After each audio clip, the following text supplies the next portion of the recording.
Okay, this short video is going to be about the Sirena Turbo Brush accessory. This is a fantastic accessory. It's a miniature power head designed for smaller areas such as furnishings, stairs, cars, that sort of idea. It's an air-driven tool. It's not electrical, but it works fantastic. So we're going to use it today with our non-electric hose. The Turbo Brush will hook up to any of the hoses that we have with the Sirena.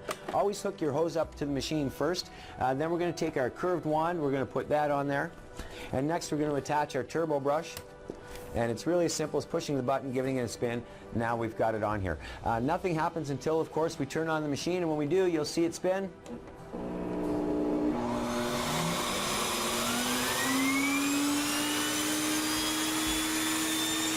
Fantastic action.